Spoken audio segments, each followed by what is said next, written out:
la hora de César Vidal, que ya es un honor. Y lo segundo, porque estamos con César Vidal y para hablar de Jesús el judío y en plena Semana Santa. Así que multipliquen el honor por 4 o por 5 o por 6, qué sé yo. Porque en España se celebra mucho la Semana Santa, es verdad, y está muy bien que se celebre. Pero tengo mis dudas de que se conozca realmente lo que se celebra. Y porque como ya no se estudia religión, pues hemos perdido muchas cosas, como por ejemplo fuentes de la historia a la que pertenecemos, aunque algunos se empeñen en echarnos, y se empeñan todos los días en echarnos, y me refiero a la tradición judio-cristiana, que es la tradición de la civilización. Nosotros no creemos en la alianza porque no creemos en las civilizaciones. Entonces es fuente de nuestra civilización. Y muchos se empeñan en echarnos de esa civilización, y ya verán cómo acabaremos el programa con un ejemplo de cómo quieren echarnos algunos. Pero bueno, digo que hoy es menos debate que nunca, porque hoy yo no voy a debatir, yo he venido aquí a aprender y a escuchar, que es de lo que se trata en un día como hoy. Y por ejemplo, en preguntar si saben ustedes cómo era realmente la época de Jesús, pero me refiero a la época en su totalidad, cómo era la organización social, política, incluso económica, porque podemos contestar a eso, pueden dos personas que hay aquí contestar a eso. O cómo eran las ciudades en las que vivió Jesús y en las que predicó Jesús, cómo eran esas ciudades, y alguna cómo sigue siendo. Incluso cabría preguntarse, pues quiénes eran todas esas personas que aparecen y que seguro que ustedes han oído hablar muchas veces, de los fariseos, los escribas, los saduceos, quiénes eran los publicanos, qué hacían y cómo se refiere Jesús muchas veces a ellos, y no crean que eso no tiene también controversia. Podríamos hablar también de qué poder representaban realmente Herodes, Caifás, Pilato, digo realmente, no lo que creemos saber sobre ellos. ¿O quiénes eran los apóstoles? Esta pregunta parece muy sencilla, pero no lo es tanto. ¿Por qué eran 12? ¿Por qué eran 12 los apóstoles? ¿Y quiénes eran los que pedían a Jesús que derrocara al Imperio Romano? E incluso, ¿quiénes son los que aún hoy creen que ese es el mensaje que dejó? Porque hay algunas personas que aún lo creen. Y, por supuesto, queremos enterarnos de cómo fue el proceso a Jesús y quién participó en ese proceso a Jesús, y por qué le crucificaron como nazareno, rey de los judíos, y, en definitiva, qué importancia tuvo Israel en la vida de Jesús. Yo, desde luego, estoy dispuesto a enterarme de muchísimas cosas, y si ya un día puedo hacer un viaje a Tierra Santa y con todos estos conocimientos, pues seguro que lo aprovechamos muchísimo mejor. Bueno, con nosotros está César Vidal, porque estamos nosotros en la hora de César Vidal, así que César Vidal, muy buenas noches. Muy buenas noches, estoy deseando escucharme después de la presentación que has hecho de mí. No dudo de que debe ser interesante, me parece desmedidamente generosa, pero en fin. No. Yo he estado muchas veces en tu plató, pero tú no habías estado en este. Alguna vez mucho tiempo hablando de historia, como no, sí. Pero era distinto incluso, sí, el plató, sí, distinto, sí. Y además, como veo que vienes acompañado de algún libro, pues seguro que podemos hacer alguna recomendación más. Y nos acompaña también Iñaki Colera, que es especialista en escritura, y del cual también estoy dispuesto a aprender hoy, porque de tradiciones, de Semana Santa, la tradición católica, pues bueno, más o menos está arraigada, pero la tradición del cristianismo, de lo que era la época de Jesús, yo creo que hay muy pocas noticias a nivel popular, ¿no? Pues sí, por lo general en España tenemos escaso conocimiento de lo que nos transmiten. Por otro lado, las propias escrituras. Deberíamos tener más conocimiento, pero infelizmente el poco conocimiento de la Biblia, de los Evangelios, pues hace que realmente muchas veces nuestras nociones acerca de aquella época se basen más en leyendas, en tradiciones populares, que en lo que realmente podemos ver en los Evangelios. Bueno, muchas gracias. Puedo llamar a Iñaki, ¿verdad? Sí. Muchas gracias por estar esta noche con nosotros. César, habla de Biblia. Yo, antes de hablar de nada de lo que nos ocupa esta noche, a mí me gustaría preguntarte cuántas Biblias tienes. No lo sé, no sabría decirte una cantidad. Versiones de la Biblia seguramente deben de ser más de 200 las que pueda tener. ¿Y alguna preferida? Bueno, yo lo que pasa es que trabajo sobre todo con los textos en hebreo y en griego. Entonces, generalmente yo suelo utilizar siempre el texto de Erasmo o alguna de las ediciones del Nuevo Testamento en griego. Y luego en Hebreos suelo utilizar 2 o 3 versiones también de hebreo. Yo esto lo pregunto suelen ser las habituales. porque en el despacho de César, cuando se encuentra César detrás de las cordilleras de libros, pues uno puede ver ejemplares de la Biblia, pues cuando le pregunta a César, ¿y esta de dónde ha salido? Bueno, pues era una que tenía en la mochila los soldados británicos. Bueno, sí, es verdad. Bueno, pero eso ya son curiosidades, ¿no? Sí, pero son curiosidades, pero bueno.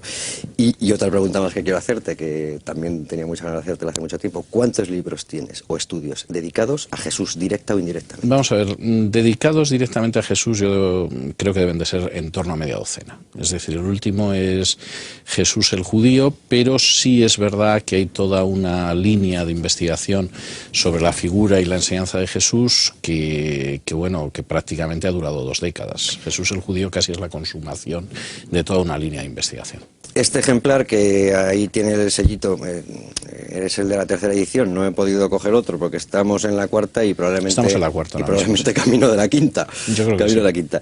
Yo te he oído decir en alguna ocasión que este libro es el definitivo, no digo el definitivo, pero sí redondo, el que tenías ganas de escribir y del que de verdad te sientes orgulloso. Sí, porque en realidad significa la consumación de toda una etapa en la que yo empiezo a trabajar pues con mi tesis doctoral, que está dedicada a los primeros cristianos y que es una tesis que tiene el premio extraordinario de fin de carrera y que luego va sumando una serie de estudios parciales sobre Jesús, ¿no? Tanto Jesús y los manuscritos del Mar Muerto, en el que se compara la vida y la enseñanza de Jesús con el Maestro de Justicia y los esenios de Qumran, como el primer evangelio, el documento Q, que es un estudio de una supuesta fuente previa a los evangelios sinópticos, e incluso pues como algunos de los experimentos literarios que yo he hecho, tipo pues por ejemplo El Hijo del Hombre o El Testamento del Pescador, ¿no?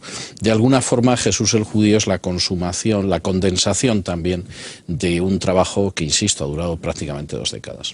Bueno, pues si os parece, en torno a este libro, que yo lo he traído sin la faja, porque así lo manejo mejor, que luego se me cae, no quiero... Sí. Tengo algunas páginas señaladas y alguna pregunta me gustaría haceros, porque de la lectura pues tenía ganas de formular esas preguntas. Pero si os parece, para empezar por ver cómo era la época de Jesús, pues hemos preguntado a Shai Shemer, que es licenciado en Estudios en Medio Oriente y director de Shalom Jerusalén, y le ha preguntado Luis Fernando Quintero, que hoy no está aquí, porque algunas veces tiene que coger vacaciones el pobre, pero ha ido a hablar con él y le ha preguntado varias cosas. Vamos a empezar por esa época de Jesús. Teniendo en cuenta que la cuenca del Mediterráneo estaba dominada por Roma y los romanos eran grandes constructores de caminos y vías comerciales, era muy fácil acudir a Jerusalén en términos antiguos. Como el judaísmo se había expandido por razones también de búsqueda de nuevos horizontes económicos a lo largo de toda la cuenca del Mediterráneo, era muy común que en las épocas de la Pascua converjan en Jerusalén judíos y prosélitos, es decir, gente que había adoptado el judaísmo en la época, a presentarse en aquel templo y entregar sus dádivas y entregar sus mensajes de paz. Así que Jerusalén, de una población de entre 500 y 700.000 personas, podía llegar aproximadamente en la fecha de la Pascua a 1,5 millones o 2 millones de personas de los peregrinos. El capítulo 2 del libro de Lucas, del Evangelio de Lucas, nos dice cómo José, María y Jesús suben a Jerusalén, como es la costumbre, cada año. Cada año caminaban cerca de 125 kilómetros para rendir homenaje, adoración, respeto al Dios en el cual creían. Y esta tradición tenía más o menos 1300 años antes de ellos y nunca estuvo desarrollada en el mismo territorio. En el medio hubo invasiones y expulsiones. ¿Cómo perduró esa tradición?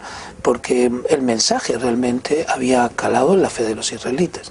Así que Jerusalén se convertía en aquel tiempo en una ciudad que triplicaba su capacidad de absorción. Necesitaba grandes fuentes de agua, necesitaba hospedaje, comida, y entonces todos los frutos de la tierra convergían a Jerusalén, los mercados se agrandaban, era una gran fiesta religiosa y económica y muy importante para Roma, ya que Roma veía en eso realmente la afluencia de divisas y la afluencia también de un despertar económico, porque no podemos pensar de que todo lo que se vendía en Jerusalén iba a caer en manos de los israelitas, sino iba a caer en manos de la administración romana en su mayor parte.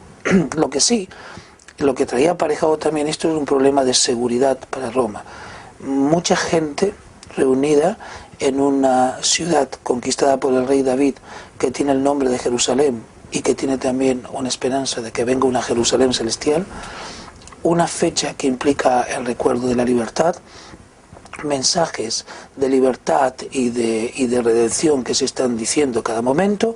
Es decir, esto puede crearnos en un momento una mini revolución en Jerusalén y no podremos sofocarla. Por tanto, Roma tomaba precauciones para observar lo que ocurría en esa explanada del templo y cómo la gente cuando se reunía, cuál era la consecuencia de esa semana de la fiesta, con todos los movimientos y partidos religiosos que cada uno tenía un mensaje de incitación o de interpretación de los tiempos diferente, y podía terminar todo esto en un acto social violento. Por eso el procurador romano se trasladaba de Cesarea Marítima a Jerusalén, y allí en una fortaleza llamada de Antonia observaba a los romanos qué era lo que ocurría en esa explanada que podía llegar a albergar 250.000 personas solo en aquella época. Así que había un doble juego, un peligro pero también una atracción. La atracción venía por el tema de permitirles que hagan sus fiestas, que traigan un desarrollo económico, pero cuidar mucho de que esto no sea un foco de rebelión.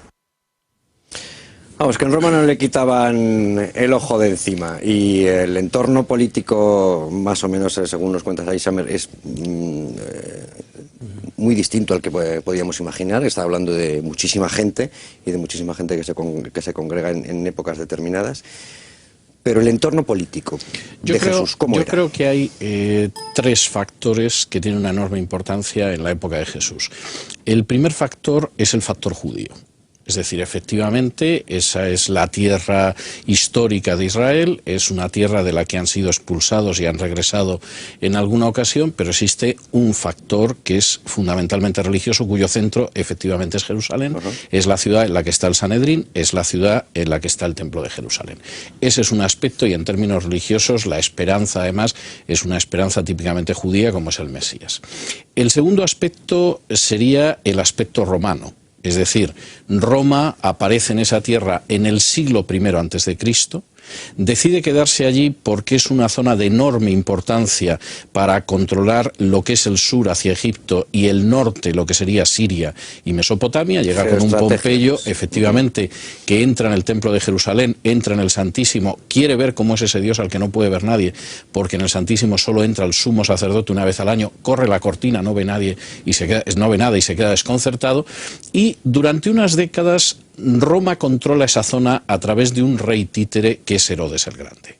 Herodes el Grande, que sabe brujulear con mucha habilidad en un bando y en otro en las guerras civiles romanas, que siempre está en el bando del vencedor, aunque siempre empieza en el bando del perdedor, y que efectivamente va agrandando su imperio, pero que a su muerte no tiene sucesores, y entonces Roma acaba entrando en un periodo de procuradores, de los cuales uno de ellos es Poncio Pilato, que efectivamente ya dominan directamente aquello. Dejan una cierta autonomía local, permiten una libertad de culto, permiten, por ejemplo, que el Sanedrín decida asuntos judiciales, pero le quita el derecho a aplicar la pena de muerte, lo que luego veremos tiene consecuencias en el caso de la condena de Jesús. Y hay un tercer elemento que se suele pasar por alto, y sin embargo es enormemente importante porque es un elemento que se introduce en el siglo IV a.C., que es la enorme influencia de la cultura griega. Es decir, aquella gente tenía un gobierno internacional, si se quiere, romano, que había convertido la zona en un protectorado. Aquella gente tenía un gobierno político-social que era el del Sanedrín. Pero luego hay una cultura griega que tiene una enorme importancia porque va a permitir que el cristianismo se expanda con enorme rapidez. El Nuevo Testamento no se escribe en latín, que es la lengua del imperio, ni se escribe tampoco en hebreo, que es la lengua sagrada de los judíos, sino que se escribe en griego. Y se escribe en griego porque en ese griego es posible entenderse en toda la zona del Mediterráneo oriental. Y el griego es una lengua segunda para Jesús y para sus discípulos. Es decir, es como el caso del niño de Cataluña que habla catalán y al mismo tiempo habla español. O el caso, como suelen comparar algunos... ¿Habla griego entonces? Claro, naturalmente. Y el caso del niño galés o del niño escocés que puede hablar gaélico, pero que conoce el inglés. Y eso hace que efectivamente el influjo del cristianismo es tremendo inmediatamente, porque ellos escriben en ese inglés, aunque por decirlo, el inglés de la época, aunque luego conozcan esa lengua que es el arameo, y se supone que en el caso de Jesús también el hebreo, puesto que puede leer en la sinagoga, en el rollo de Isaías, como aparece en los evangelios. Yo creo que ese aspecto es también tremendamente importante, porque demuestra cómo en un momento determinado una creencia que está muy localizada históricamente y geográficamente, sin embargo puede saltar con una enorme rapidez por la cuenca del Mediterráneo. Desde luego, entender esta multiculturalidad, esta riqueza lingüística, esta riqueza también de nacionalidades en el contexto de la Palestina de aquel tiempo es muy importante para poder entender bien los evangelios. Piensa, por ejemplo, que efectivamente está la influencia de la lengua griega, se habla también el arameo que se ha traído desde el exilio. Piensa que no es esa visión monolítica, por ejemplo, en lo religioso que también tenemos, porque la influencia del paganismo que viene con lo griego, con lo romano, es muy fuerte. En tiempos de Herodes el Grande, piensa que se construye, por ejemplo, un gimnasio, se construye un circo, se traen gladiadores, hay espectáculos públicos pues que serían típicamente paganos para escándalo de los fariseos, de los más ortodoxos. Es decir, hay una riqueza, hay una variedad, incluso dentro de las propias sectas del judaísmo, que hacen que la situación esté muy lejos de la imagen a lo mejor monolítica que podemos tener hoy en día. Conviven diferentes lenguas, diferentes religiones, diferentes facciones dentro de la religión judía, y entender todo eso es muy importante para poder entender los evangelios, porque ello nos va a dar la clave para interpretar correctamente muchos pasajes de la vida de Jesús. Ahora iremos con fariseos, escribas, saduceos, etcétera, pero y con el Sanedrín del que has hablado, y yo quiero saber cómo funcionaba. Pero entonces, ¿en qué lengua se comunicaba Jesús habitualmente? Bueno, tenemos que entender que lo que sería el trato, por ejemplo, con gente cercana a él, etcétera, seguramente la lengua era el arameo. En el caso de la sinagoga, evidentemente leía en hebreo. Es decir, hay episodios, por ejemplo en Lucas 4, donde se dice que le acercan el rollo del profeta Isaías y él lee directamente y a continuación lo interpreta. Evidentemente esto implica un conocimiento del hebreo, que en el caso de Jesús es muy lógico porque muy cerquita de Nazaret había una escuela rabínica a la que posiblemente Jesús asistió siendo niño. Es decir, en las escuelas rabínicas no estudiaban solo los aspirantes a rabino, entre otras cosas pues no existía todavía una separación entre el rabino y el que no lo era, como posteriormente se daría, sobre todo a partir del siglo IV, sino que el rabino era un personaje mucho más laico todavía de lo que es ahora, y en esa situación es muy posible que Jesús pudiera haber estudiado en Séforis, que es una ciudad que se construye durante su infancia, en la que incluso hipotéticamente pudo trabajar su padre y él mismo, en la construcción de Séforis. En esa situación, con la gente con la que él se comunica, evidentemente si son judíos es en arameo, si son gente que no es judía, con seguridad es en griego. Y de hecho hay algunos episodios en los que Jesús tuvo que hablar en griego con esa gente. Por ejemplo, el episodio de la mujer sirofenicia que va a verle porque tiene una hija enferma y que tiene una discusión además curiosa, porque Jesús, marcando esa diferencia entre judíos y goim, entre los gentiles, los paganos, le dice, bueno, pero el pan de los hijos no se puede arrojar a los perros, y quiere ver la reacción de la mujer ante lo que sería una respuesta clásica de un fariseo. Y la mujer le dice, bueno, sí, pero los perros se colocan debajo de la mesa y cogen el pan que se cae de la mesa. Y en ese momento Jesús le dice, bueno, márchate, tu hija se ha curado, etcétera. Esa discusión tiene mucho más de lo que parece a primera vista, y al mismo tiempo es una conversación que muy posiblemente se dio en griego. Es decir, y muy posiblemente el encuentro entre Jesús y el centurión fue en griego, y muy posiblemente, aunque, en fin, le pueda fastidiar a Mel Gibson, la conversación entre Jesús y Pilato fue una conversación en griego y no en latín. Muy posiblemente fue en griego, porque incluso el título de Pilato es hegemón, que es un título griego, y efectivamente, bueno, si Julio César, cuando lo apuñalan, lo último que habla es en griego, lo cual es muy significativo, y era Julio César, pues Pilato era un personaje que lógicamente escribía en griego, hablaba en griego, y que seguramente instruyó esa causa hablando con Jesús en griego. Bueno, digo, hay detalles incidentales que nos hacen conocer que la lengua efectivamente habitual entre los judíos y los que no eran tales, pues era el arameo, como por ejemplo recordarás ese incidente en el patio del sumo sacerdote cuando Pedro es identificado como Galileo. Los galileos tenían dificultad en pronunciar ciertos sonidos guturales del arameo e inmediatamente es reconocido como tal. Y eso además nos introduce a otro tema, que es el desprecio que sentía, pero hablo de desprecio literal, que sentía la gente de Judea hacia los judíos, hacia los israelitas de la zona norte de Galilea, que se manifestaba pues de muchos aspectos que quizá luego podemos hablar, pero algunos realmente duros. Vamos a ver si doy salida a todas las preguntas que tengo, que son muchísimas. ¿El Sanedrín qué era y cómo funciona? El Sanedrín es un equivalente al Senado. Es decir, el Sanedrín era lo que en los documentos en griego lógicamente se llama gerusía, es decir, el Consejo de Anciano. De ahí viene nuestra gerontocracia o nuestra gerontología, es la palabra para anciano. Que en hebreo es Sanedrín, Sinedrion, es decir, el consejo, y que equivaldría pues a lo que era el Senado, por ejemplo, en Roma. Es decir, un consejo grande de algo más de 70 personas que trataba asuntos religiosos, pero que en el caso concreto de la vida de Israel, como la Torá cubría prácticamente todos los asuntos civiles, y estoy hablando del derecho de familia, del derecho penal, etcétera, etcétera, pues tenía un poder de decisión no solo político, sino un poder de carácter judicial. El poder romano mantiene el Sanedrín porque le soluciona las cosas. Claro. Es decir, Roma suele mantener los poderes locales igual que hizo Gran Bretaña en la India porque le facilita la administración y Roma puede permitir una cierta tolerancia a cambio de que le recauden los impuestos y le paguen y no entra en ese tipo de cuestiones. Fundamentalmente era eso, entonces. Y fundamentalmente es eso. Es decir, Roma lo que quiere es orden y pago de impuestos. Y el resto es algo que le trae sin cuidado. Si están en Grecia pueden organizarse incluso como ciudades democráticas, o pueden ser colonias de antiguos combatientes romanos, o pueden ser en este caso un consejo de carácter nacional, un senado nacional. Y le deja todo tipo de autoridad, si bien pone dos excepciones que son muy importantes. Una, no pueden aplicar la pena de muerte. El derecho a aplicar la pena de muerte está en manos del procurador romano, es él el que decide. Y segundo, y esto es tremendo, pero indica hasta qué punto en algún momento Roma considera que hay que atar corto al Sanedrín, hay algún momento del periodo de los procuradores en que las vestimentas del sumo sacerdote están en manos del procurador romano, que se las deja en las grandes festividades en que el sumo sacerdote, por ejemplo el día de Yom Kippur, de la expiación, tiene que ponerse esas vestimentas. Pero cuando no es así, evidentemente no permite esa situación. El Sanedrín tiene una enorme importancia, la mayoría de su formación son saduceos, que seguramente veremos luego lo que hay, aunque había también algunos fariseos, y fundamentalmente lo que quiere es mantener ese statu quo, que es muy conveniente además desde el punto de vista del poder y de amasar dinero y grandes fortunas en algunas familias, y no tener problemas con Roma. Y en ese sentido el Sanedrín o parte del Sanedrín empieza a pensar en que Jesús es peligroso cuando teme que altere ese statu quo y que en algún momento hay una reacción romana que pueda resultar desfavorable.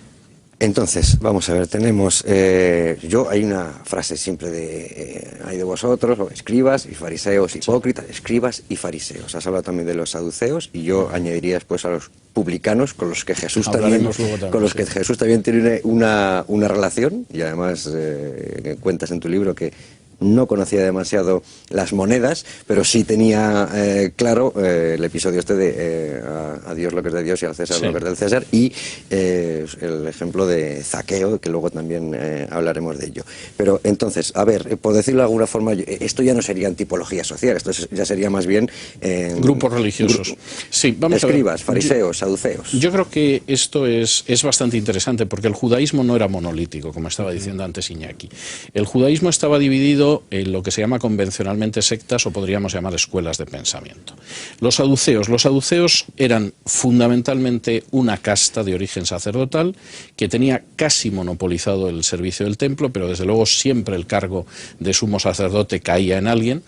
El Talmud habla muy mal de ellos, habla, por ejemplo, de los criados que iban con bastones y atizaban a aquellos que no se sometían a los saduceos, y de todo el Antiguo Testamento solo creían en la Torá, en los 5 primeros libros de Moisés. Negaban la resurrección, negaban la existencia de los ángeles, negaban la existencia de una vida ultratumba, y se concentraban en ese cumplimiento, y en una Torá además de cumplimiento bastante estricto y bastante áspero. En segundo lugar, y este es un grupo que aparece posiblemente en el exilio, pero desde luego está establecido ya 2 siglos antes de Cristo, están los fariseos.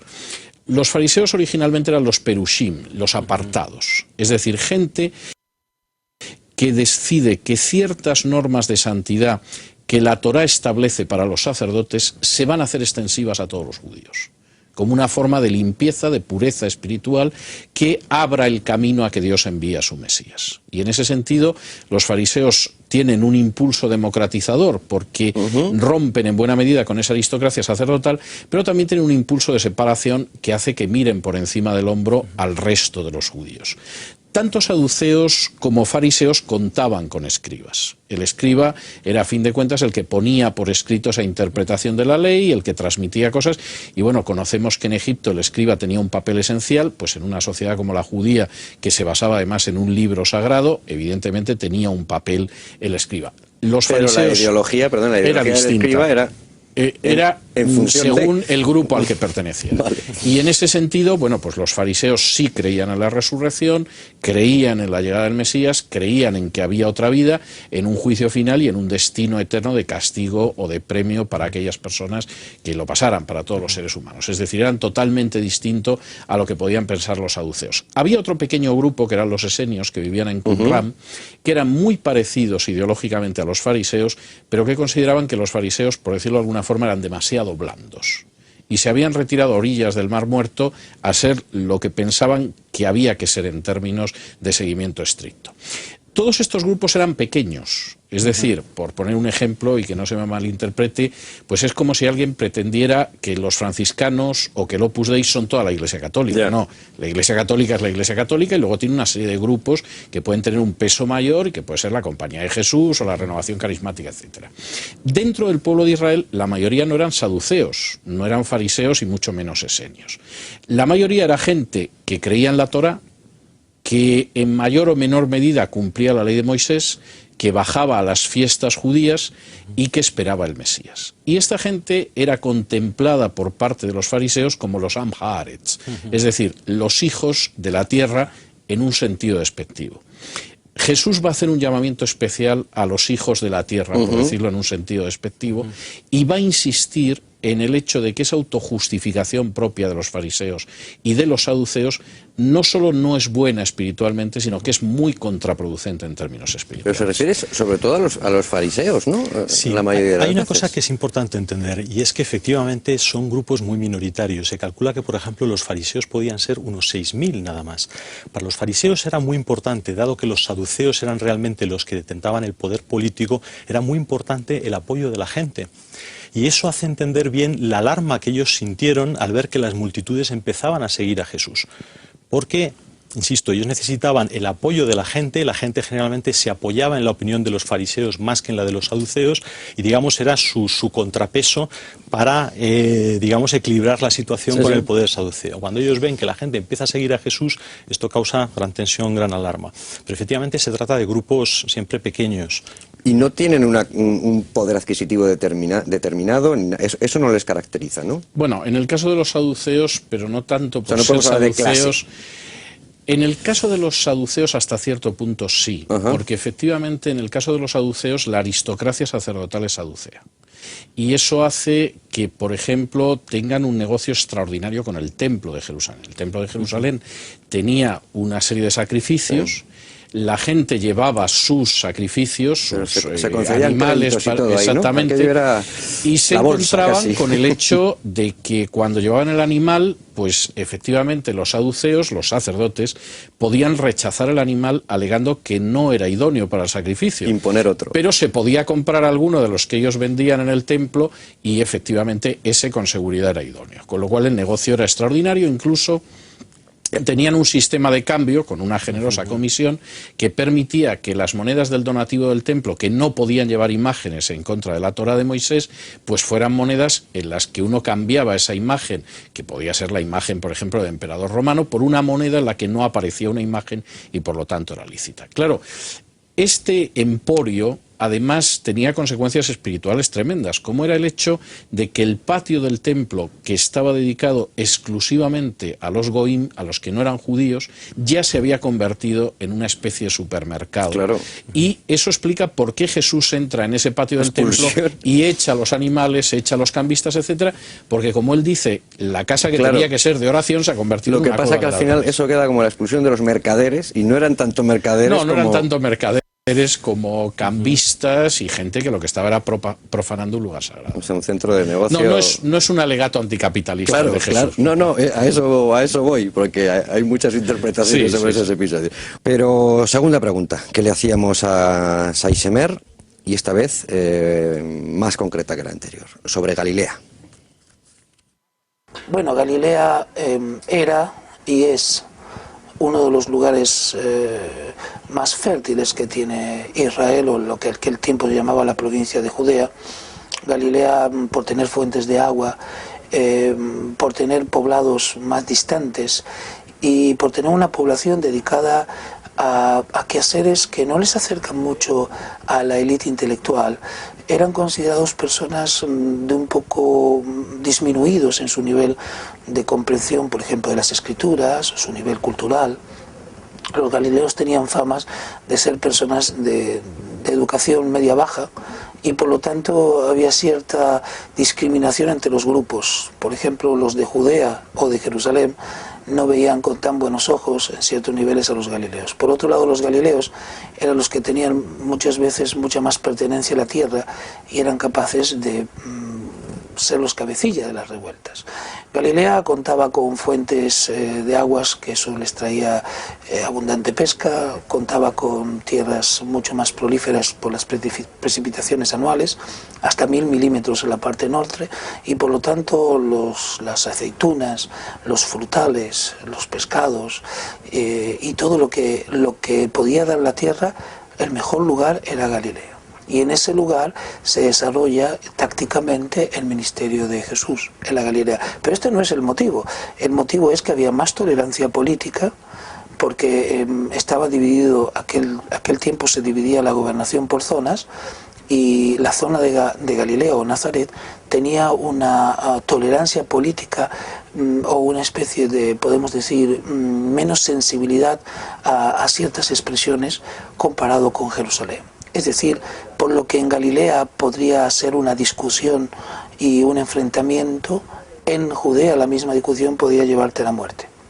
Es decir, era una zona más segura para explayar tus ideas políticas, sociales o religiosas, por muchos motivos. Así que es la comandancia general de Jesús la Galilea, y fundamentalmente la ciudad de Capernaum, que era una ciudad que estaba en el camino internacional de las rutas comerciales, que comienza con la que se llama la Vía Maris y continúa a Damasco, y allí está Capernaum con un centurión en Galilea, y es un lugar que tiene un control de paso de mercancías. O sea, es un lugar próspero, con continuo movimiento de gente y con una gran afluencia de extranjeros, y por supuesto con una población judía local bastante cuidadosa de sus tradiciones.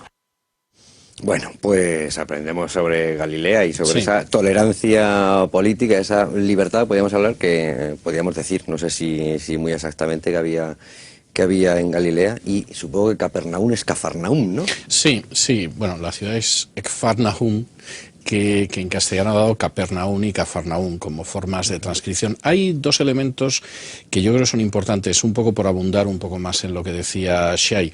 Galilea es el lugar de las grandes revueltas contra Roma.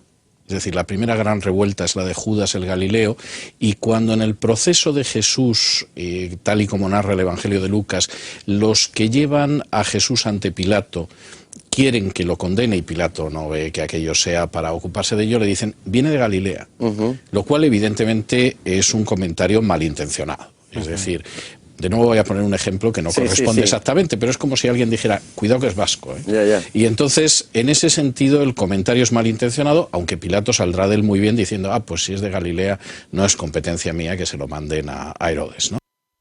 Entonces, ese es un primer elemento que hay que tener en cuenta. Y eso explica el hecho de cómo, bueno, pues se intenta instrumentalizar contra Jesús. El otro es que el judaísmo es un judaísmo que a veces tiene ribetes que podríamos denominar carismáticos. Y hay una serie de personajes anteriores a Jesús y posteriores a Jesús que tiene una vivencia del judaísmo más cercana a lo que sería un tratamiento próximo a Dios y más flexible en cuanto a ciertas cuestiones de interpretación de la Torá. Y eso explica que cuando Jesús empieza a hacerse conocido en Galilea, desde Jerusalén envían a una serie de maestros de la Torá para ver exactamente por dónde está discurriendo en sus enseñanzas. Pequeña acotación, cuando hablamos de la Torá, por trasladarlo a algo más estamos hablando de los 5 primeros libros de Moisés, el Pentateuco, efectivamente. Vale. Sí.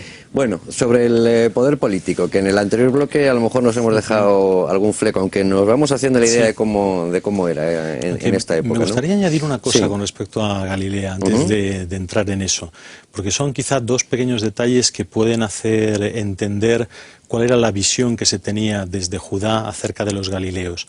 Quizá lo más bonito que decían los rabinos respecto a Galilea era que ellos decían, si quieres enriquecerte, ve a Galilea, si quieres adquirir sabiduría, ven a Judea. Sería lo más bonito.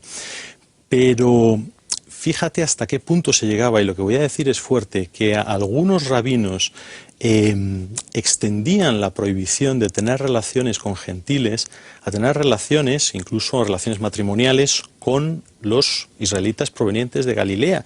E incluso llegaban al extremo de aplicar el texto de Deuteronomio 17:21, que prohíbe el ayuntamiento con animales, y hacían esa aplicación de ese versículo a los galileos. O sea que con detalles como ese podemos entender cómo, por ejemplo, en ahora el lo llamarían Evangelio, una xenofobia, por decirlo de alguna manera. absoluta. No sé si... Imagínate que leemos, por ejemplo, en el Evangelio de Juan, cómo cuando Jesús se acerca a Felipe, le dice, sígueme, Felipe le va a dar las buenas noticias a Natanael, le dice, oye, he hallado a aquel del cual habló Moisés, he hallado al Mesías, es Jesús, hijo de José de Nazaret. Y Natanael responde, ¿de Nazaret puede venir algo bueno?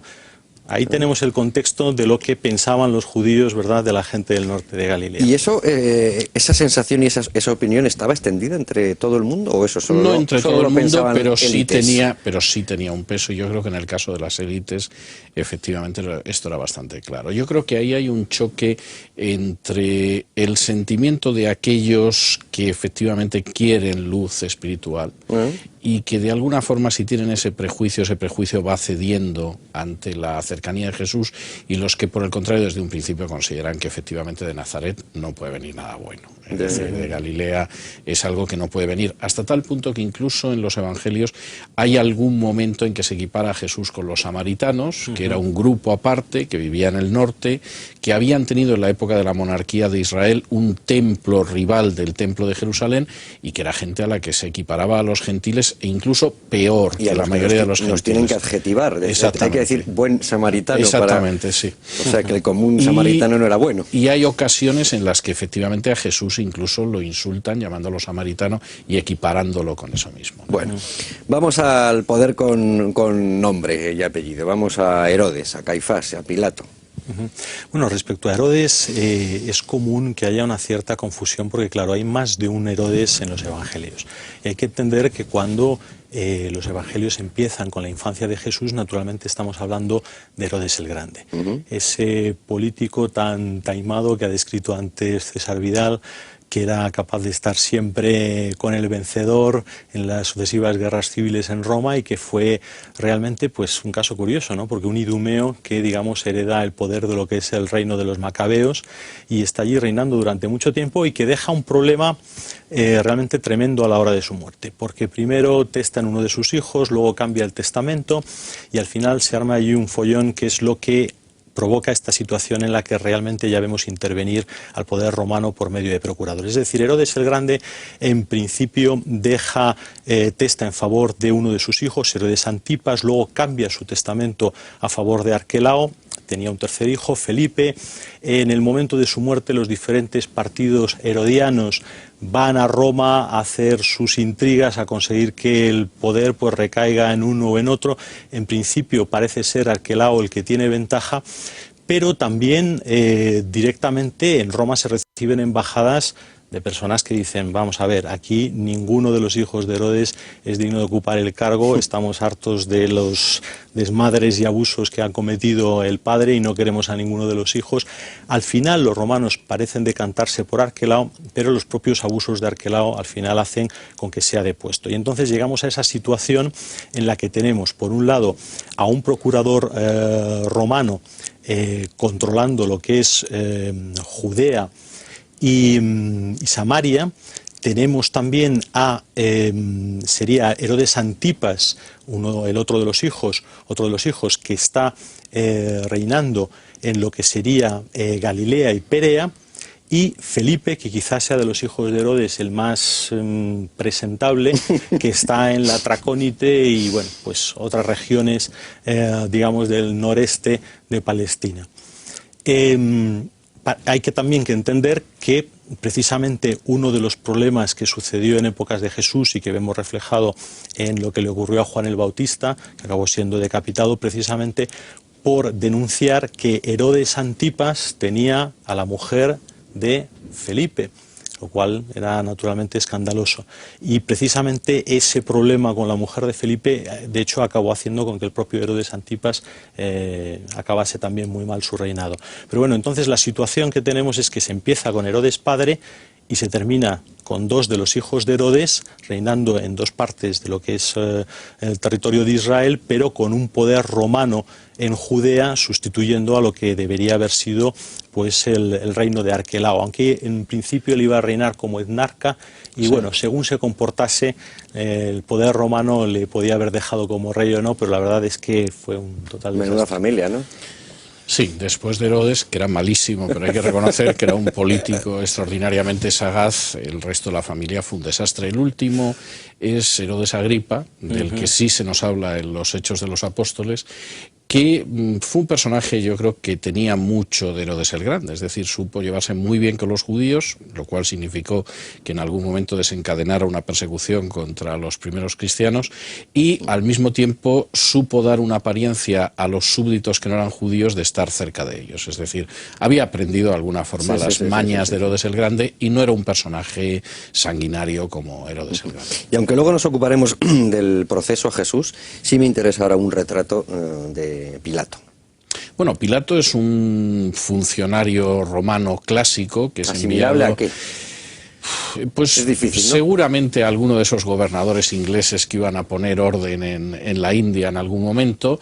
Era un personaje que había tenido roces importantes con los judíos y eso explica su actitud en el proceso de Jesús. Había tenido roces, pues en uno de los casos por una cuestión de orden público. Es decir, no se fiaba de los galileos. De nuevo vemos esa desconfianza de Roma hacia los galileos. En el curso de una fiesta había introducido a algunos de sus hombres disfrazados como la gente del común y aquello había acabado no a tiro limpio, pero vamos, sí a cuchillada limpia, hasta tal punto que Jesús en el capítulo 13 de Lucas habla de unos galileos que bajaron a la fiesta y que Pilato mezcló su sangre con la de los sacrificios. Bueno, esto no le había hecho muy popular a Pilato, y la otra había tenido ocasión en relación con uno de los avances de Roma, que eran los acueductos.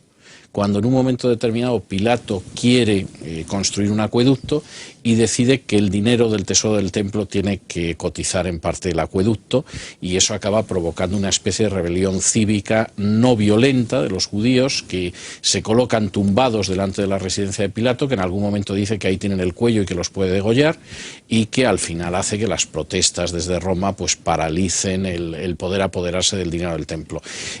Pilato era un personaje desde muchos puntos de vista despiadado, por supuesto con un enorme desprecio hacia los judíos, pero consciente de cuál era su misión él sí ante podía Roma. dictar una condena a muerte. Él sí podía dictar una condena a muerte y él respondía ante Tiberio. Como había tenido quejas previas, evidentemente no quería encontrarse con una queja más. De hecho, Pilato acabará cayendo pocos años después de la muerte de Jesús, precisamente como consecuencia de otra queja de los judíos. Y eso explica mucho la actitud de Pilato durante el proceso de Jesús.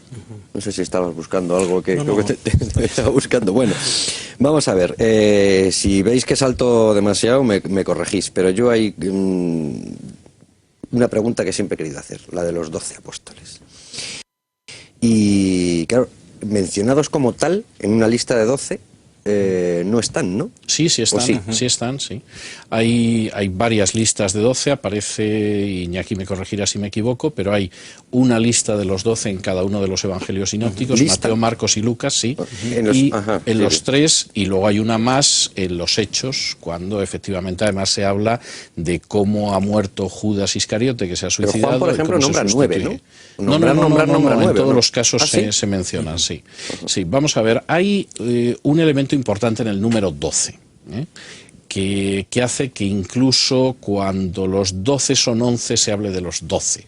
Es decir, 12 tribus por las 12 tribus. Es decir, efectivamente Jesús señala que él ha escogido a 12 para juzgar a las 12 tribus de Israel, pero no cabe la menor duda de que esos 12 son el cañamazo de un Israel renovado, que para Jesús es enormemente importante porque Jesús es un judío y se considera además el cumplimiento de promesas que se han hecho milenariamente al pueblo de Israel. Y los apóstoles efectivamente son esos personajes que de alguna forma inician ese Israel renovado de las 12 tribus. El mismo nombre apóstol posiblemente es la traducción griega de los Sheluhim. Los Sheluhim eran los enviados con un mensaje de predicación en el antiguo judaísmo. Y en ese sentido es muy posible que la palabra que originalmente utilizara Jesús fuera Sheluch, que luego se traduce al griego como apóstol, que es enviado, y así ha llegado hasta el español.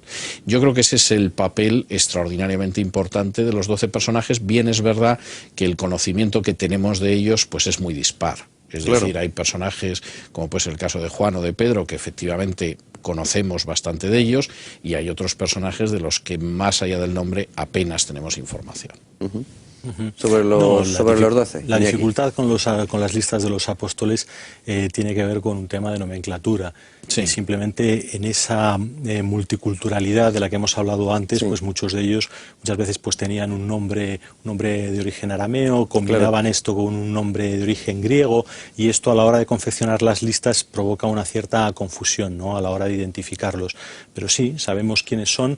Lo único que, claro, las tradiciones posteriores acerca de qué hizo cada uno, a dónde se dirigió, pues son realmente a veces muy tardías, y de muchos de ellos pues realmente tenemos datos que son más bien legendarios.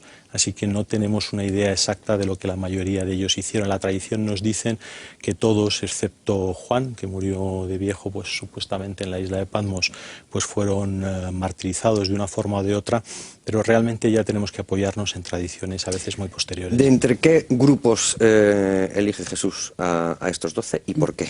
Bueno, yo diría que en el caso de los apóstoles, hasta donde sabemos, estamos hablando de gente que de alguna forma pertenecería a clases medias. Es decir, en la cultura en la que vive Jesús hay una clase alta pequeña, que sería la aristocracia política, la aristocracia sacerdotal y, por ejemplo, algunos terratenientes. Estoy pensando que posiblemente el caso de José de Arimatea sería un caso de ese tipo, pero es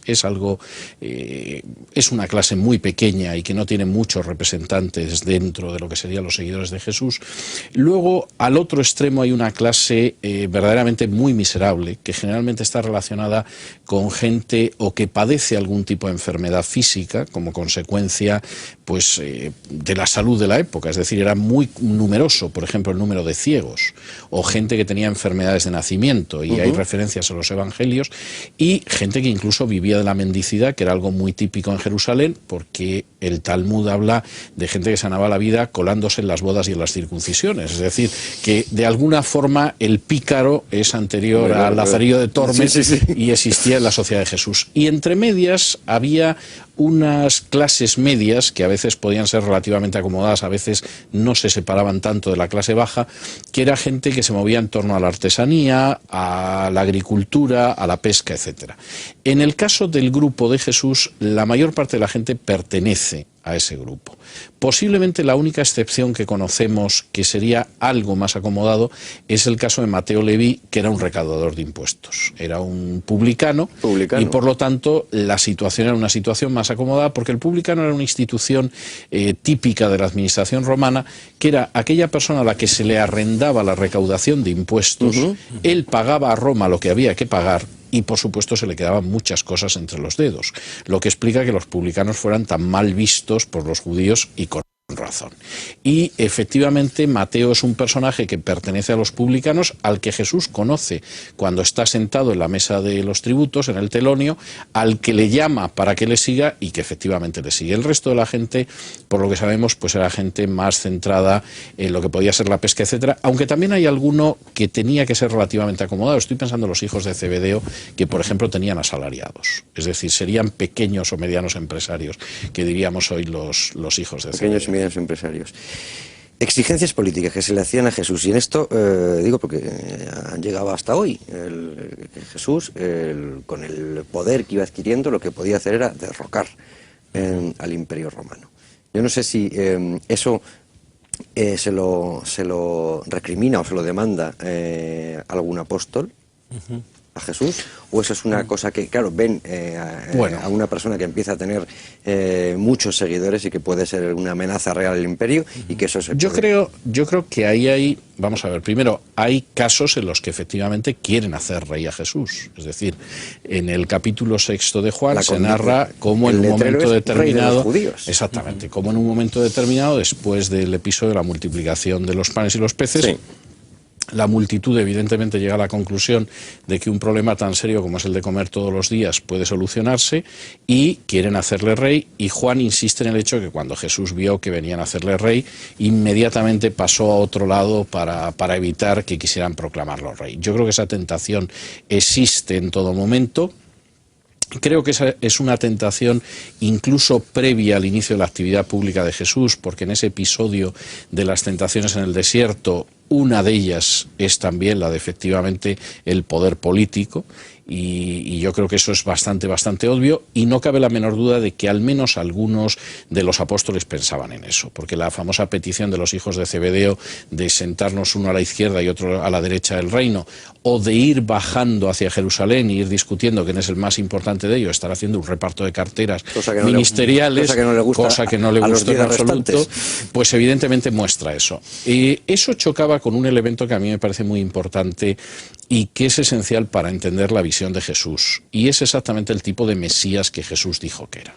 Es decir, la visión del Mesías en el judaísmo, ni en la época de Jesús ni posteriormente, ha sido una visión monolítica y uniforme. Y incluso si uno va al Talmud, pues en el mismo Talmud, siglos después, la visión del Mesías varía.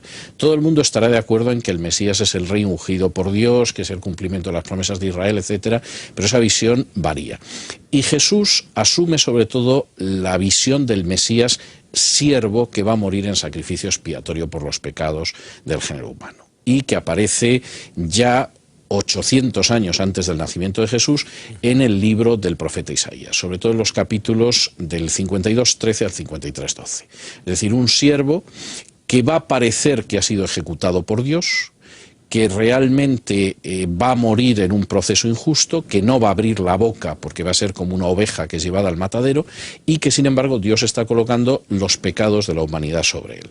Y que además luego, y es algo que luego tiene su paralelo con el propio destino de Jesús, va a ser un personaje que, aunque tendría que ser sepultado con delincuentes, porque va a ser ejecutado con delincuentes, sin embargo su tumba será la tumba de un hombre rico. Esa es la visión que asume Jesús. Es decir, Jesús se presenta sobre todo como el siervo del Señor, que efectivamente va a ser ese tipo de Mesías. Y eso es esencial. Por decirlo en un lenguaje llano, que Jesús no se mete en política. Quiero decir, respeta el orden político establecido, más o menos. Hay un ejemplo con Zaqueo, y otro en la página 185 de tu libro, César, que dice: cuando los partidarios del rey Herodes y los fariseos le plantearon si debía pagarse el tributo al emperador romano, Jesús no suscribió ni la tesis contraria de los nacionalistas judíos ni la favorable de los herodianos y de los dirigentes judíos acomodaticios. Pidió que le enseñaran una moneda y preguntó de quién era la efigie que aparecía en ella. Y aquí acotas tú un detalle que, dicho sea de paso, muestra hasta qué punto Jesús tenía escasísimo contacto con el dinero, para luego concluir que había que devolver al César lo que es del César y a Dios lo que es de Dios. Eso es muy importante, porque generalmente nosotros hemos citado el texto como dad al César lo que es del César, y sin embargo Jesús lo que dice es devolver. Es decir, Jesús parte de la base de que efectivamente hay una serie de servicios, por decirlo de alguna manera, que tenemos que devolver lo que cuestan. Es decir, cuestan, y es lógico que efectivamente devolvamos ese precio. Pero claro, la forma en que él responde acota muy bien la situación. Es decir, ni es un partidario a rajatabla del poder establecido, ni tampoco puede criticar el poder establecido por sistema, ¿no? Hay que devolver a César lo que es de César y, lógicamente, dar a Dios lo que es de Dios, ¿no? Y hay otro elemento que a mí me parece mucho más importante y que entra en el corazón de la enseñanza de Jesús. Jesús parte de la base de que todos los seres humanos necesitan la conversión para acercarse a Dios. Y que eso es algo que no se puede oscurecer con referencias a categorías políticas. Yo mencionaba antes el capítulo 13 de Lucas, donde Jesús cita tanto a opositores a Roma como a colaboracionistas con Roma. Y la conclusión a la que llegan ambos casos es que cualquiera tiene que convertirse exactamente igual, tanto si es partidario del poder romano como si considera que el poder romano es injusto. Es decir, el trato de Dios con cada persona es algo que va más allá del estante político en que pueda colocarse. Y que hable de forma casi privilegiada a un publicano, por ejemplo, pues está muy mal visto, ¿no? Es una prueba, sí. Efectivamente. Muy mal visto estaba eso, visto, ¿no? Desde luego. Hay que entender que eran, como ha dicho antes César, pues los colaboracionistas con el poder romano. Pero eso demuestra hasta qué punto, como también estabas destacando, Jesús considera la condición espiritual de los hombres, independientemente de qué categoría política o incluso pues qué profesión tengan. Piensen también, por ejemplo, en la relación de Jesús con mujeres de mala vida, ¿no? Es decir, ya sean fariseos, ya sean prostitutas, ya sean recaudadores de impuestos, personas consideradas santas o personas consideradas por la propia sociedad de la época como los pecadores de la sociedad oficiales. Jesús considera que todos están en igual necesidad espiritual y su mensaje es válido y aplicable igual a todos ellos. Y eso es lo que le provoca tantos problemas, por ejemplo, en la propia sinagoga de su pueblo, en Nazaret, cuando él va allí a presentar las buenas noticias y coloca como ejemplo de acción de Dios lo que Dios hizo, por ejemplo, con dos personajes paganos, pues mostrando su misericordia con ellos. Realmente las personas que le estaban escuchando oírse ser comparados con dos paganos, pues para ellos era realmente ofensivo. Pero es que Jesús estaba considerando la condición espiritual del hombre por igual, no incluso ya siendo israelitas, sino incluso paganos, gentiles, es decir, o israelitas, todos tienen necesidad. Claro. Luego esto, a la hora de, por decirlo, y perdonadme por el lenguaje que uso, pero por decirlo de alguna forma, para tipificar el delito, que ahora está muy de moda decir eso, de Jesús, se las veían y se las deseaban, claro. Claro, porque además, vamos a hablar de ello, pero claro, hay una cuestión que es tremendamente importante. Jesús es judío, pero no es un nacionalista judío. Es decir, la prueba está en que atiende a un centurión que, a fin de cuentas, es un suboficial de las fuerzas de ocupación. Claro, claro.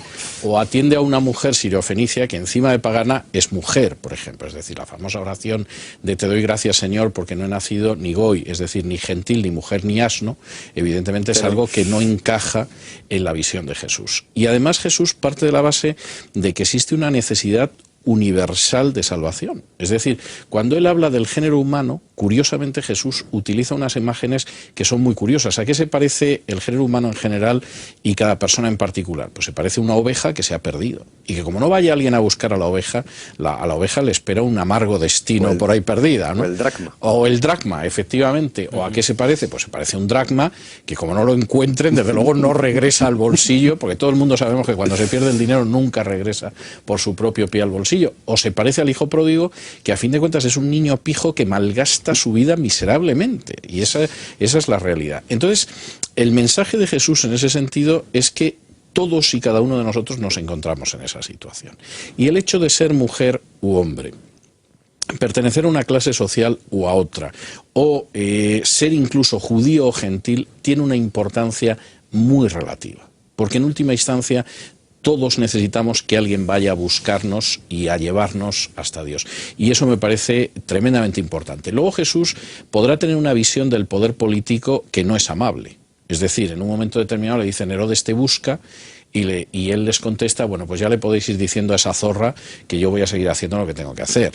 O en un momento determinado Pilato le va a decir, tengo poder para hacer esto y lo otro. Y él dice, tú que vas a tener poder, infeliz. Entonces, quiero decir, su visión del poder político no es en absoluto amable. Pero al mismo tiempo él parte de la base de que la condición espiritual de todos los seres humanos es una condición de perdición. Igualito que en el Islam, vamos. Igualito que en el Islam. Igualito. Incluso, bueno, si me permites una última acotación, no.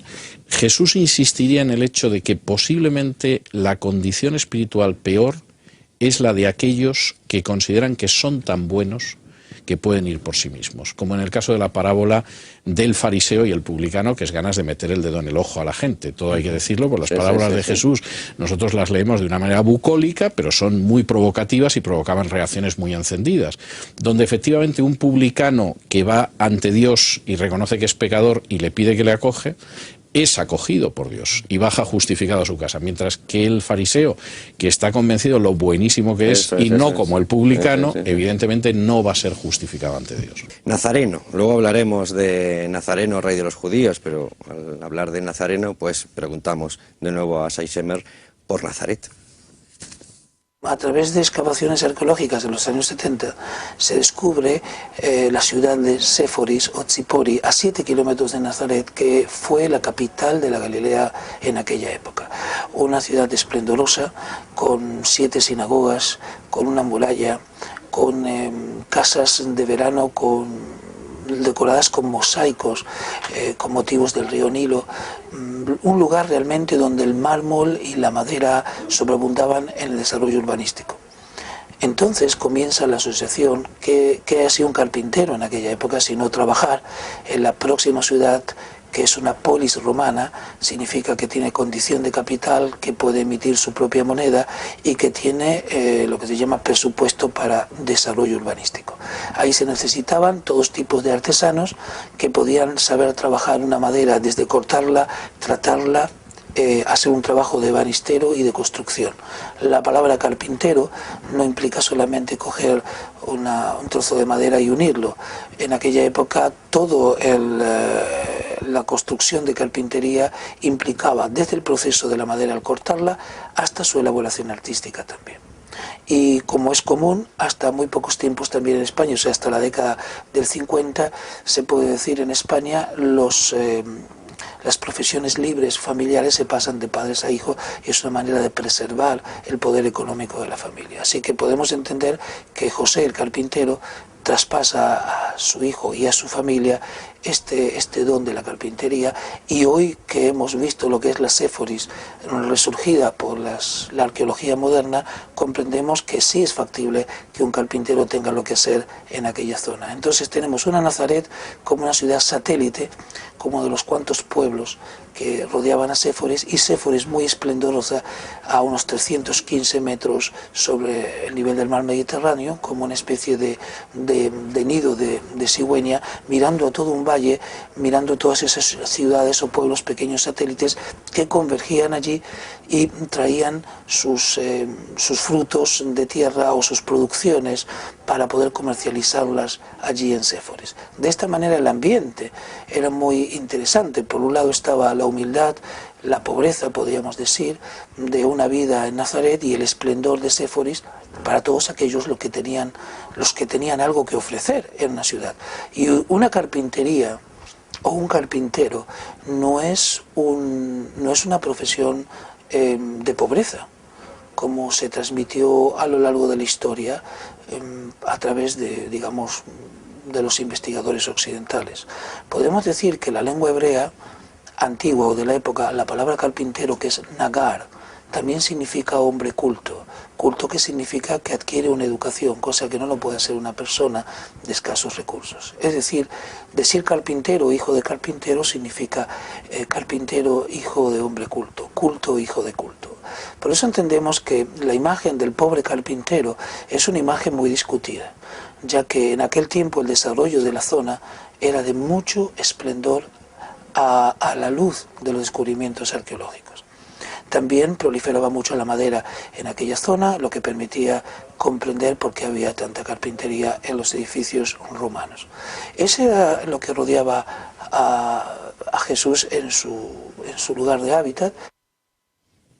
Iñaki, quizá no sepas que el pasado 19 de marzo, Día del Padre, Día de San José, a Luis Herrero en esta casa se le ocurrió coger a César Vidal, que iba por los pasillos, y preguntarle por San José, y esbozó esta teoría científicamente demostrada ya. Y claro, se quedó mucha gente diciendo, caray, pues este no es el San José en que yo tenía en la imaginación, que era un San José, digamos, pues eso, que hacía una cuna con 4 palos y ya está, era una cosa distinta, ¿no? Sí, sí, desde luego, como muy bien ha dicho Shai, no tiene nada que ver con la imagen que normalmente solemos tener de él, y es que al fin y al cabo, pues era un artesano, era una persona, como tú también has destacado, de clase media, una persona acomodada, y por lo tanto una persona capaz de dedicar un cierto número de recursos a la educación de Jesús.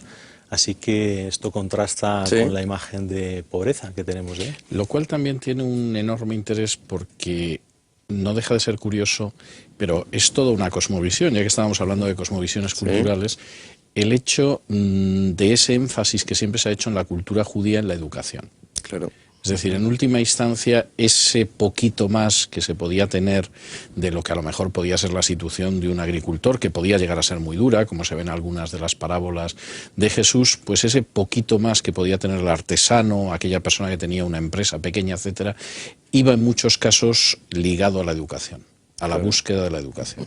Bueno, y ahora que en Semana Santa se habla mucho del nazareno, ¿no? Dice que nazareno. Entonces, Jesús pasa a la historia como nazareno. ¿Y eso qué importancia tiene? Bueno, pues vamos a ver, tiene la importancia, yo diría doble.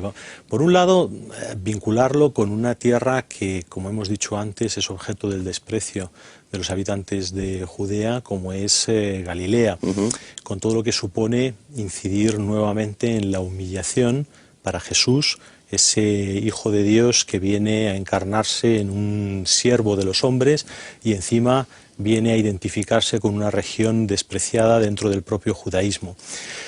Ya hay una conexión más remota que se suele perder, y es el hecho de que hay una profecía mesiánica en la que el Mesías sería el retoño de la vara de Isaí, el Nasri, que por un sistema de interpretación judío que probablemente sería un tanto difícil explicar ahora, o quizá tú puedas hacerlo en breves palabras, se hace una transliteración entre las consonantes de la palabra retoño en hebreo, ese, por decirlo de una forma simple en castellano, esa NSR.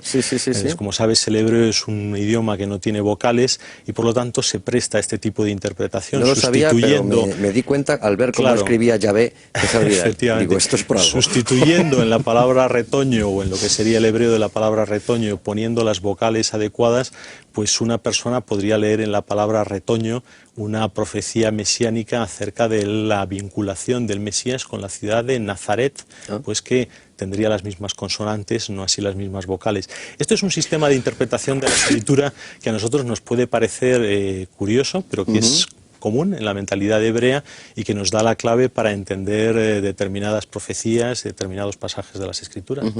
Bueno, me dejaba en el tintero, vosotros me diréis si conviene analizarlo o no, porque ahora en este bloque yo quería ocuparme del proceso a Jesús, pero me dejaba en el tintero una figura importante, que es la de Juan el Bautista y su relación con Jesús. Bueno, Juan el Bautista es un personaje extraordinariamente importante. ¿Y los seguidores de Juan? Exactamente, por varias razones. Primero, Juan el Bautista se supone que pone fin a 400 años de silencio profético, en números redondos. Es decir, desde el último profeta del Antiguo Testamento, que es Malaquías, hasta Juan, hay un espacio aproximadamente de 400 años donde no se oye la voz de un profeta en Israel. Juan es el final de ese periodo, y además es el final de ese periodo anunciando a un Mesías que va a llegar dentro de poco. Segundo, Juan se identifica con el cumplimiento de una profecía enormemente importante del capítulo 40 del profeta Isaías, donde se habla de una voz que clama en el desierto y que habla de cómo hay que convertirse hacia el Señor, colocar caminos rectos, etcétera, etcétera, en el corazón, abrir una calzada a nuestro Dios que viene, etcétera, etcétera. Bien. En ese sentido, Juan el Bautista tiene una enorme importancia. Y Juan el Bautista además tiene un mensaje que yo creo que es esencial para entender la Biblia, que es el mensaje de la teshuvá o la metanoia o la conversión, si se quiere utilizar el término. Es decir, el mensaje de Juan el Bautista es: convertíos porque el reino de Dios se acerca, y se acerca porque el rey de ese reino de Dios está al venir. Eso hace que en torno a Juan el Bautista se congregue un grupo de seguidores. ¿Numeroso? Y que yo creo que es relativamente numeroso, porque de hecho hay bastante gente que sale a esas fuentes en el Jordán donde está bautizando Juan, precisamente porque quieren volverse hacia Dios, y que ese grupo además sea bastante amplio. Es decir, de los evangelios se desprende que hay gente que va a mirar y gente que no va a mirar y que lo que quiere es escuchar el mensaje. Y el mensaje de Juan en muchos aspectos preludia al de Jesús. No solo es que está hablando de la llegada del Mesías, sino que, por ejemplo, dice, y hace un juego de palabras muy interesante, que nadie piense que por ser hijo de Abraham escapará del juicio de Dios, porque de estas piedras, es decir, Ebenim, Dios puede sacar hijos, es decir, Benim, que es un juego de palabras en hebreo. Es decir, aquí finalmente la pertenencia religiosa, la pertenencia racial, nacional, no va a significar nada. Finalmente, cada ser humano tiene que enfrentarse con el hecho de la conversión. De entre esa gente que sigue a Juan, y que en algún momento se pregunta si Juan puede ser el Mesías, y Juan aclara que él no es el Mesías, pero sí es la voz que clama en el desierto anunciando su llegada inminente, hay gente que luego se va a unir al grupo de Jesús. Lo cual quiere decir que efectivamente ahí existe todo un caldo de cultivo de gente con inquietudes espirituales que está buscando, que han escuchado con agrado a Juan y que en un momento determinado pues siguen a Jesús hacia el que ha apuntado Juan. Yo creo que es un personaje enormemente interesante que acaba de manera trágica, como antes comentaba Iñaki, porque entre otros, y puestos a hacer llamamientos al arrepentimiento, se dirige a Herodes y en un momento determinado Herodes lo encierra en la fortaleza de Maqueronte, y en un momento determinado, a través del conocidísimo recurso al baile de Salomé, pues la mujer de Herodes consigue que acabe decapitándolo. ¿Despierta también alarmas esas primeras congregaciones en torno a Juan el Bautista? Alertas políticas, de ojo que aquí se levanta algo, ¿o no? Yo creo que más bien lo que sucede es que Juan el Bautista, como hemos dicho antes, denuncia un pecado concreto, denuncia una situación concreta, que es lo que molesta al poder político, lo que molesta a Herodes Antipas, y es una situación de un personaje concreto, y eso es básicamente lo que le lleva a la muerte. Es decir, el mensaje de arrepentimiento de Juan, al ser un mensaje que, digamos, está dirigido a una figura que va a venir después de él y que sí podía interpretarse que va a reclamar el poder político, yo creo que no despierta tanta atención o tanta antipatía como aquel que es designado, como el que está siendo anunciado por Juan, que es el rey. El rey que, fíjate que Juan el Bautista incluso manda a sus discípulos a preguntar si es Jesús realmente el que ha de venir o deben esperar a otro, porque la idea acerca de cómo va a aparecer ese rey es confusa hasta para el propio Juan y sus discípulos. Y Jesús tiene que hacer referencia, bueno, atended a las profecías mesiánicas, fijaos, los ciegos ven, los cojos andan, los mudos hablan, el reino de Dios es anunciado, efectivamente aquí está el rey, pero no está el rey como vosotros os podíais suponer. Ha venido, pero ha venido de una forma distinta. Ha venido de una forma que quizá no se corresponde con vuestras expectativas, pero que realmente anuncia la introducción del reino de Dios en la historia. Y así podríamos examinar, por ejemplo, parábolas interesantísimas como la que encontramos en Mateo 13, la parábola del sembrador, que es una parábola que de repente nos describe aspectos interesantísimos de lo que significa en la mentalidad de Jesús el reino, un reino que en vez de venir con poder de forma arrolladora, acabando con el poder político romano, sin embargo, es en contraste un reino descrito en términos de debilidad, es decir, un sembrador que tira semilla en los campos y sin embargo, pues tan solo una cuarta parte de la semilla fructifica. Es decir, un reino que puede ser rechazado, un reino que puede ser pospuesto, un reino incluso que incluye, como en la parábola del trigo y de la cizaña, trigo y lo que parece trigo, pero no lo es. Por lo tanto, es un reino mezclado, un reino en el que realmente no se va a poder determinar quién es hijo del rey hasta que no venga ese juicio final en que los ángeles hacen distinción entre lo que es verdadero y lo que es falso. Así que es algo que es un mensaje que resulta verdaderamente desconcertante hasta para los propios discípulos de Jesús. Piensa que en el momento de su resurrección todavía le están preguntando, bueno, ¿instaurarás el reino en este tiempo? Y Jesús le responde, pues no os toca a vosotros saber las razones que el Padre ha puesto en su sola voluntad, ¿no? Entonces es algo verdaderamente desconcertante, como digo, incluso para el propio círculo íntimo de Jesús. ¿Cuántas veces coinciden Jesús y Juan? Siendo Juan el Bautista bautiza a Jesús. Sí. Sí, bueno, sabemos que coinciden en el momento del bautismo y que incluso muchas por veces parte más, de ¿o no? Juan da la sensación de que no, aunque es posible, pero estamos pisando el terreno de lo conjetural, que pudieran haber tenido algún contacto en la infancia siendo primos como eran. Es decir, en última instancia, Juan es primos lejanos, es hijo de una prima de María, la madre de Jesús. Y además apenas unos meses quizá mayor que o sea, Jesús. edad similar. De edad muy similar, de edad muy similar. O sea, pero ahí entramos en un terreno conjetural. Bueno, pues entonces vamos al terreno de menos conjeturas, que es el proceso. ¿Quién participa en el proceso a Jesús? ¿Cómo se inicia? Y al final, ¿por qué es condenado? Bueno, yo creo que la descripción de lo que va a pasar con Jesús, quien la da magníficamente es esa oligarquía sacerdotal que se encarna sobre todo en Anás, que o gobernaba él o gobernaba a través de pariente interpuesto, pero que estuvo gobernando durante décadas, que llega a la conclusión de que Jesús está haciendo mucho ruido. Eso puede acabar provocando una reacción de Roma, y como Roma reaccione, acaba con la ciudad, acaba con el templo, y este es un problema muy grave. Y Anás decide acabar con ese problema que hipotéticamente presenta Jesús con una frase lapidaria, es decir, es mejor que muera un hombre a que perezca todo el pueblo. Lo cual, como forma de justificación del crimen político, yo creo que pocas veces se ha expresado de manera más sucinta y más brillante.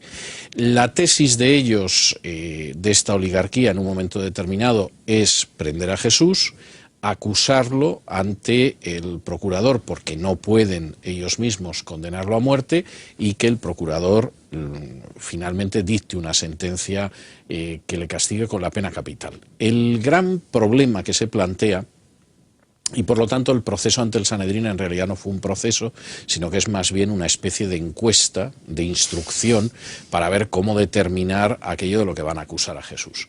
El gran problema que se les plantea es que cuando llegan ante Pilato, y efectivamente la acusación es una acusación que está muy envuelta en el ropaje de carácter religioso, Pilato llega a la conclusión de que ese es un personaje que en última instancia se sale de su jurisdicción, y intenta de alguna manera castigarlo de una forma menor, de tal manera que los otros se queden contentos y que a él le evite dictar una sentencia que no ve razonable. Y de ahí el hecho de que en algún momento plantee, bueno, lo voy a flagelar y lo pondré en libertad. Es decir, lo que voy a hacer es aplicarle una condena menor, dentro de que la flagelación podía dejar a una persona lisiada, pero claro, evidentemente era una condena menor en comparación con la cruz, y a continuación lo voy a poner en libertad, y un continuo tira y afloja en el sentido de no, lo que tienes que hacer es condenarlo, que se acaba decidiendo sobre la base de que la acusación tiene tintes políticos, es decir, se está proclamando Mesías. Si se proclama Mesías es que dice que es un rey, y aquí todo el mundo sabemos que el único monarca, el único soberano que existe es el César, lo que acaba finalmente decidiendo a Pilato a ir más allá de lo que sería una sentencia menor, como era la de flagelación, y a condenarlo a muerte. Pero hay un proceso como tal. Yo diría que en el caso de Pilato, sin duda. Casi una instrucción sumarial. Bueno, yo creo que a Pilato le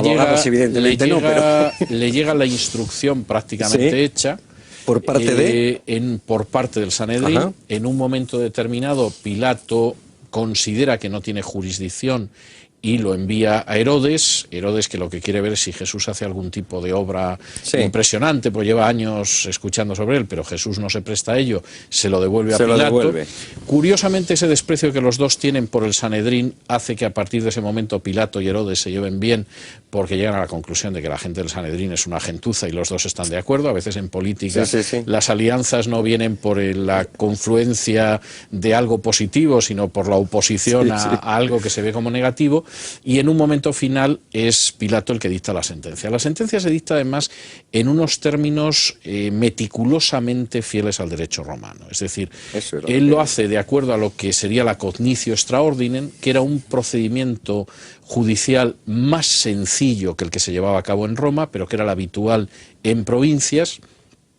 Pronuncia la sentencia desde el estrado, y esto para cualquier persona que conozca el derecho romano puede ir viendo cómo la descripción que aparece en los evangelios es una descripción muy bien hecha, es decir, efectivamente Pilato sale al estrado, se sienta en el estrado y finalmente pronuncia una sentencia que es el famoso ibis in crucem, el irás a la cruz, que es la forma en que se decreta esa sentencia. Es tal cual, ¿no? Es tal cual, es decir... Hay otro que dice abi in crucem. Sí, el proceso de Jesús está muy bien descrito en términos jurídicos en los evangelios. Ajá. Y es muy verosímil tanto la actuación de instrucción del Sanedrín como la actuación de Pilato. Incluso la instrucción del Sanedrín es una instrucción que en términos jurídicos es muy exacta, pero que evidentemente parte de la base de que el Sanedrín ha decidido previamente en su mayoría que hay que condenar a Jesús. Es decir, no se intenta tanto dilucidar la verdad, sino la forma en que llevamos a cabo esta decisión. Y finalmente es una decisión judicial que depende del gobernador, porque el jus gladi, el derecho a aplicar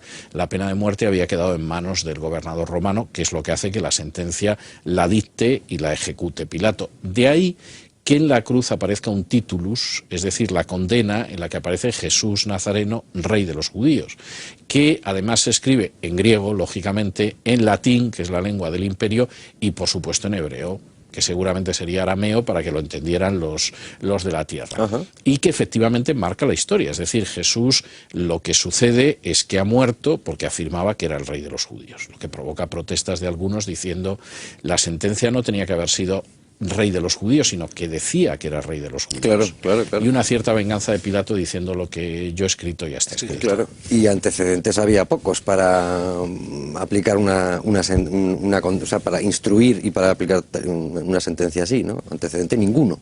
Había similar, similar a este. Realmente, ¿te refieres a la pena de crucifixión o a alguien que se proclamase? No, me refiero a, como decía yo antes, a tipificar el delito, claro. No había un delito de sedición, ¿eh? Sí, un delito de sedición, claro, sí. Y tierra de Palestina era una tierra bastante propicia a las sediciones, tanto antes como después, porque los problemas que pensaron que iban a solucionar dando muerte a Jesús continuaron, como sabes, inmediatamente después y culminaron con la destrucción de la ciudad de Jerusalén en el año 70 y con sucesivos mesías que fueron apareciendo a lo largo de la historia, que muchas veces tenemos poco conocimiento de ellos, pero que ocasionaron pues muchos problemas al pueblo de Israel en lo sucesivo. Claro, nos quedamos con esa imagen de me lavo las manos, que todas estas cosas sirven. Eso es una figura que aparece en la literatura tanto judía como romana, ¿eh?